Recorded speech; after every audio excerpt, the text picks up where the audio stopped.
सुरू करूया. मध्ये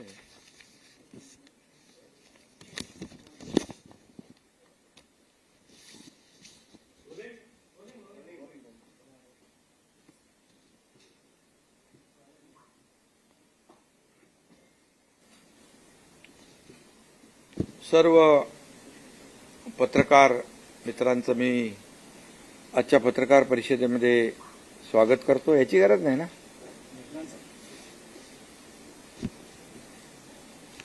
मनोज जरांगे पाटील यांचं उपोषण आज त्यांनी मागे घेतलंय.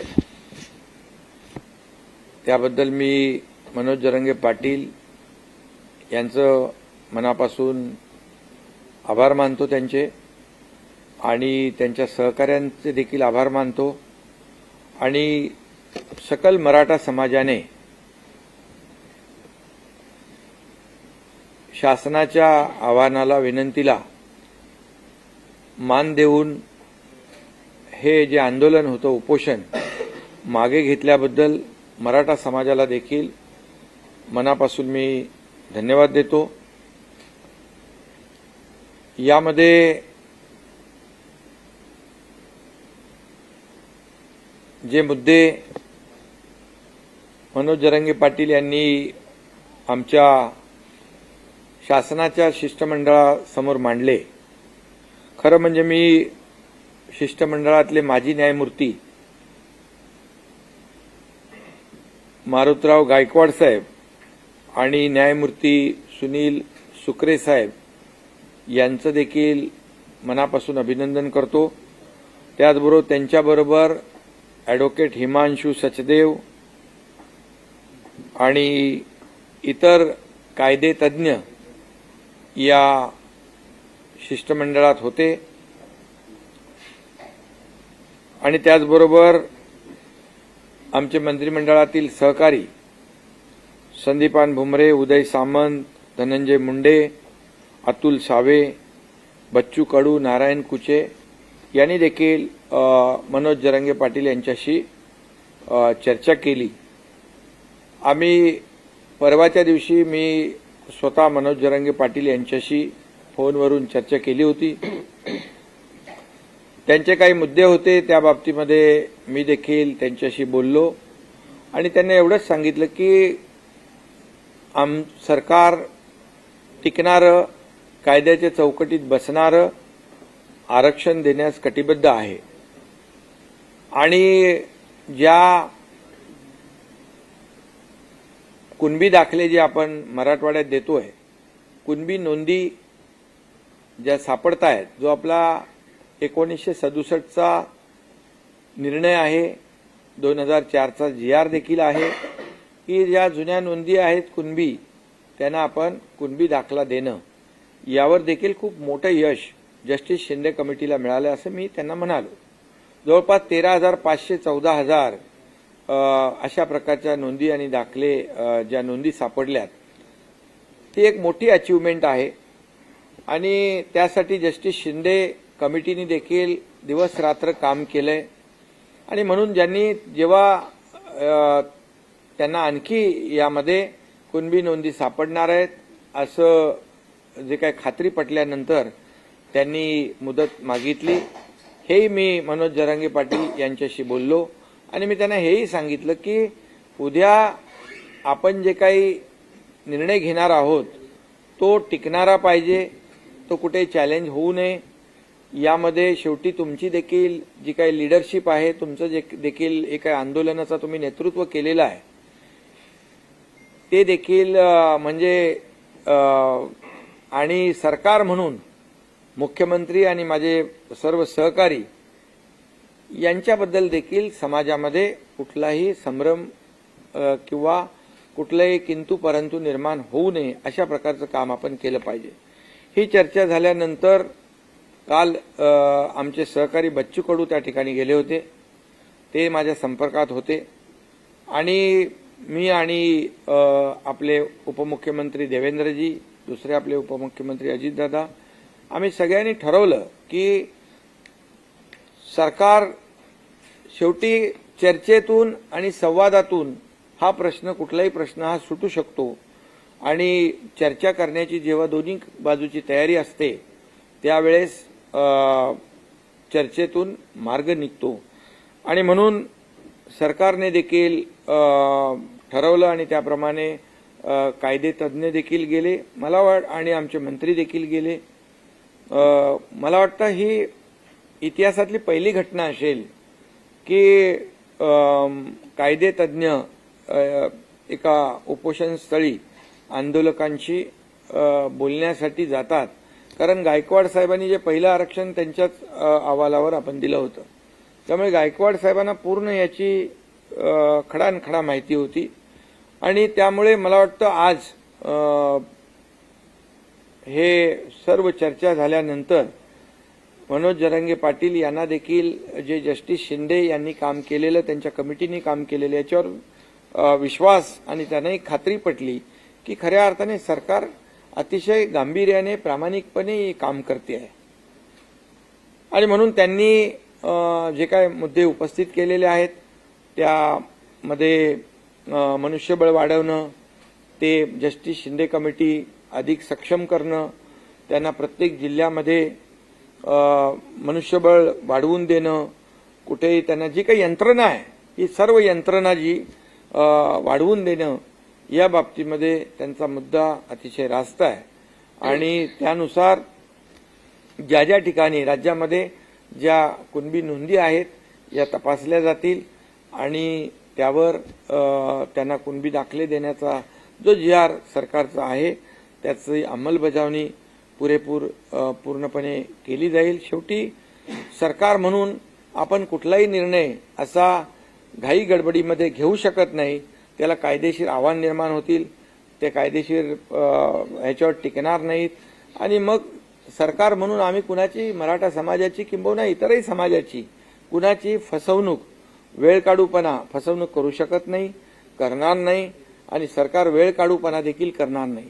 आज जी मुदत 2 महिन्याची आहे त्यामध्ये जास्तीत जास्त काम करून या मराठा समाजाला न्याय कसा देता येईल आणि त्याचबरोबर इतर जे काही समाज आहेत या इतर समाजाला त्यांच्यावरही अन्याय न करता जे काम आपल्याला करायचं आहे त्यामध्ये सरकार कुठेही कमी पडणार नाही, अशा प्रकारचा निर्णय आज आपण घेतलेला आहे.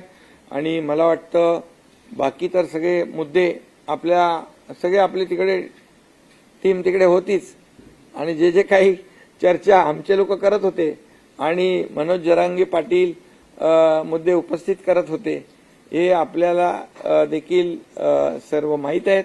आणि म्हणून या वेळेमध्ये ज्यांच्या नोंदी आहेत त्या नोंदी तपासण्याचं काम युद्ध पातळीवर केलं जाईल आणि त्यांना दाखले दिले जातील. त्याचबरोबर दुसरा जो टप्पा आहे जे सुप्रीम कोर्टाचं क्युरेटिव्ह पिटिशन जे आहे याच्यावर देखील आपण काम करतोय.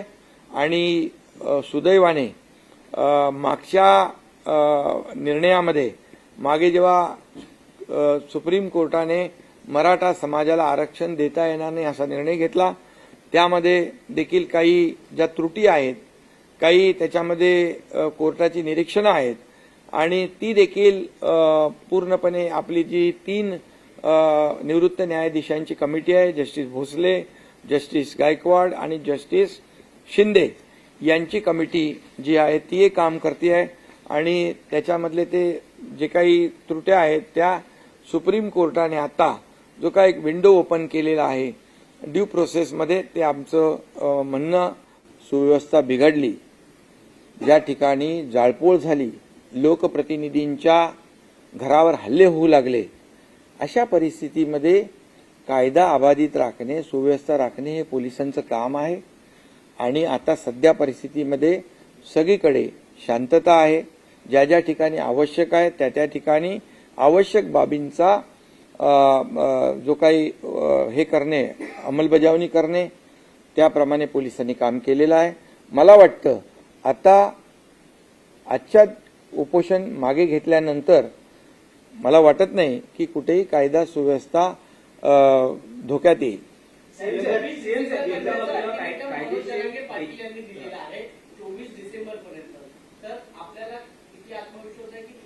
नाही, आता 2 जानेवारीपर्यंत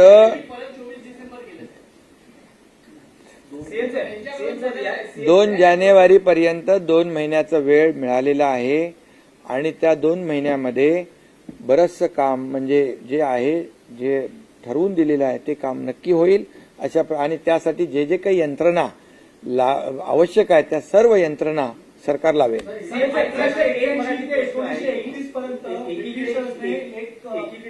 कायदेशीर मार्ग काढण्यासाठी सर्वतोपरी प्रयत्न करत असताना केंद्र सरकारकडून सुद्धा या प्रश्नी काही मदतीची किंवा सहकार्याची अपेक्षा करता का?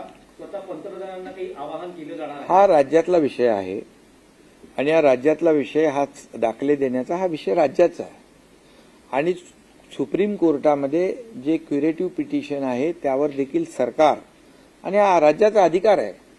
त्यामुळे राज्याचा अधिकार आहे, राज्य त्यामध्ये पूर्ण ताकद लावेल, जे जे काही करायचं ते राज्य सरकार करेल आणि मराठा समाजाला टिकणारं कायद्याच्या चौकटीत बसणारं आरक्षण देण्याची जो शब्द आहे तो शब्द पाळेल.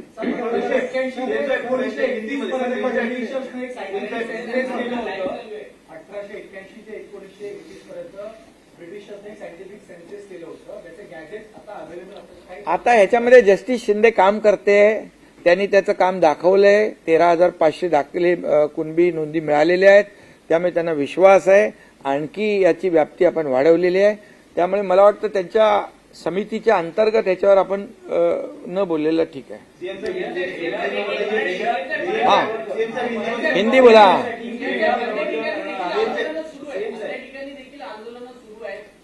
ठीक आहे, आता आंदोलन जे आहेत, आजचं उपोषण मागे घेतल्यानंतर सगळ्यांनाच आवाहन केलेलं आहे की आज सगळ्यांना मी आवाहन करतो, विनंती करतो, समोर दिवाळी आहे, मुलांच्या शाळा आहेत, सगळेच आज संकटात आहेत. तुमची पत्रकारांची पण दिवाळी आहे, सगळ्यांचीच आहे. त्यामुळे तुम्ही पण जरा मी पुन्हा एकदा सांगतो की हा लोकशाहीतला चौथा स्तंभ आहे. जशी सरकारची जबाबदारी आहे राज्यामध्ये शांतता, कायदा सुव्यवस्था राखणं, तशीच देखील आपल्या सगळ्यांची आहे.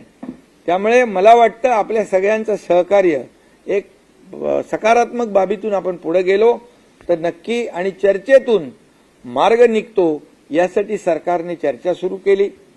मी आणि दोन्ही आमच्या उपमुख्यमंत्र्यांनी आमच्या शिष्टमंडळाला पाठवलं, कायदेशीर जे तज्ज्ञ आहेत त्यांनाही पाठवलं आणि मला वाटतं मार्ग निघालेला आहे.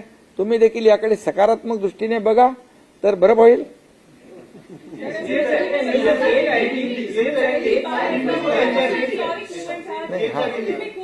महिला पूरा देश इस घटना को देख रहा है. आशिका जरांगे पाटिल ने अपना उपोषण पीछे ले लिया है. पहली बार हमने देखा कि न्याय व्यवस्था भी खुद वहां उन्हें समझाने पहुंची. 2 महीने का जो मोहलत उन्होंने दी है, क्या कुछ सरकार इसमें करेगी? ये न्याय देने वाली सरकार है, ये सर्वसामान्य मानुष की सरकार है, ये आम आदमी की सरकार है. ये जाहिर हुआ है आज. सरकार ने किसी भी बात का ईगो नहीं रखा. सरकार और न्याय व्यवस्था जिन्होंने पहला आरक्षण दिया था, गायकवाड़, जस्टिस गायकवाड़, वो खुद जस्टिस सुकरे और हमारी टीम को लेकर वहां पहुंचे. ये पहली बार हुआ है, ये पहली बार हुआ है. और जब मैंने मनोज जरांगे पाटिल जब उनसे बात की, बात करने के बाद जब चर्चा शुरू हुई, हमारे सहयोगी बच्चू कडू वहां गए कल, उनसे वार्तालाप हो गया. इसके बाद जो जो आवश्यक चीजें थी उनको समझने की, कानून के दायरे में क्या हो सकता है, लीगली क्या हो सकता है, इसलिए मैं इनको, हमारे जस्टिस गायकवाड़, जस्टिस सुकरे साहब को और उनके दूसरे हिमांशु सचदेव, इनको धन्यवाद देना चाहता हूं कि हमारी विनती के अनुसार वो वहां पर पहुंचे. ये पहली बार हुआ है और इससे साबित होता है कि ये सरकार जो है कोई भी अड़ेल भूमिका नहीं लेती है. ये सरकार सकारात्मक काम करना चाहती है और सभी लोगों को विश्वास में लेकर निर्णय लेना चाहती है. ऐसा काम करने का तरीका हमारी सरकार का है और इसलिए चर्चा हुई. हमारे मंत्री वहां पर गए और पहले तो ये मतलब जो न्याय व्यवस्था जिनको पता है वो टीम पहुंची। उन्होंने उनकी जो प्रश्न थे, जो शंका थी, उसे दूर करने का काम किया और फिर हमारी दूसरी टीम वहां पर मंत्री जी की गई और इसमें से अच्छा एक आउटकम आया है। ये मनोज जरंगे पाटिल इन्होंने अपना अनशन उपोषण जो है पीछे लिया है। मैं उनको धन्यवाद देना चाहता हूं और मैं उनके सहयोगी जो है उनको भी धन्यवाद देना चाहता हूं। पूरे सकल मराठा समाज को भी धन्यवाद दूंगा क्योंकि सरकार ने जो उनको आह्वान किया था, उनको अनशन पीछे लेने का, आंदोलन का पीछे लेने का आह्वान विनती की थी, इसलिए उनको भी मैं बहुत बहुत धन्यवाद देना चाहता हूं। और कल जो सर्वपक्षीय सर्वदलीय बैठक हुई उसमें भी एकमत हो गया कि ये सरकार जो कानून के दायरे में बैठने वाला टिकाऊ जो आरक्षण देना है उसके ऊपर एकमत हुआ और मनोज जरंगे पाटिल जी ने आंदोलन पीछे लेना उस पर भी एकमत हुआ है और कानून व्यवस्था राज्य में बनाए रखने की आवश्यकता है इसमें भी एकमत हुआ। इसलिए मैं सभी विपक्ष दलों के नेताओं को भी धन्यवाद देना चाहता हूँ।